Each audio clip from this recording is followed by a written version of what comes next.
as I can remember. I was born in the late 1960s and devoured pop culture artifacts such as Stanley Kubrick's 2001: A Space Odyssey, 1968, and Steven Spielberg's Close Encounters of the Third Kind, 1977, and E.T. the Extraterrestrial, 1982. The idea that space aliens might exist and that it might be our destiny to meet them had long since become part of the zeitgeist.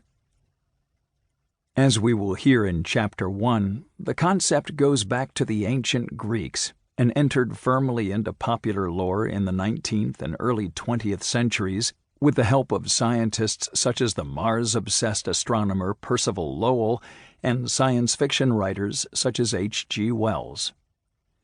But for me, it was the work of the renowned astronomer, science communicator, and TV personality Carl Sagan that brought the idea into sharp focus. Sagan was part of a small group of researchers who had been working since the early 1960s to make the search for extraterrestrial intelligence, or SETI, into a respectable scientific discipline.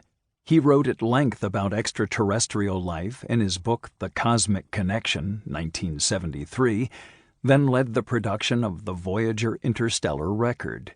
Encoded with audio and photos, the record went into deep space in 1977 aboard the Voyager 1 and Voyager 2 probes as a kind of aspirational message in a bottle. But perhaps most importantly, Sagan electrified my whole generation of budding science geeks with his public television series Cosmos: A Personal Voyage, 1980. The penultimate episode of the show, Encyclopedia Galactica, was all about SETI. It explained that the question of extraterrestrial life was one that scientists, not just science fiction authors, could examine. By the time I reached Harvard College in the fall of 1985, I not only shared Sagan's optimism that extraterrestrials must exist, but had become a full-fledged Sagan wannabe, choosing to major in astronomy and taking a work-study job at the Harvard-Smithsonian Center for Astrophysics, where he had once worked. Imagine my excitement, then, when Sagan himself showed up on campus. He was there to participate in a symposium to christen the Mega-Channel Extraterrestrial Assay, a radio frequency SETI project spearheaded by the Harvard physicist Paul Horowitz.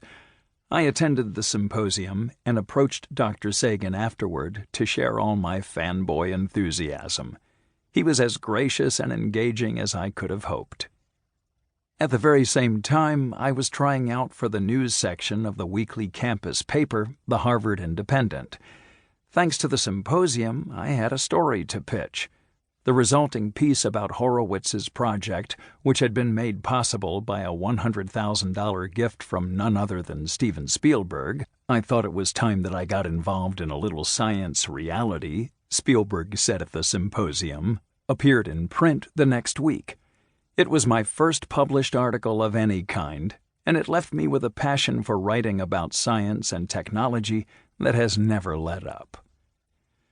Within a couple of years, my interest in journalism and the history of science had overtaken my interest in astronomy.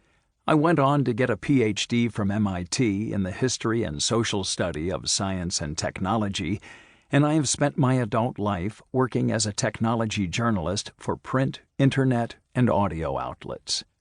But I have long felt that I owe my career in some small way to Spielberg, Horowitz, Sagan, and SETI. The funny thing is that after that first clip on The Independent, I never returned to writing about the subject until the MIT Press invited me to contribute this book.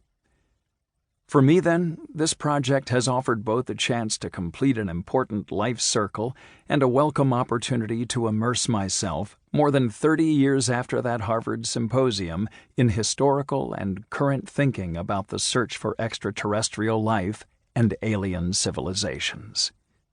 Before going on to share what I have learned, I would like to thank Susan Buckley, my editor at the MIT Press on this project and a previous one, the hard science fiction anthology 12 Tomorrows, 2018.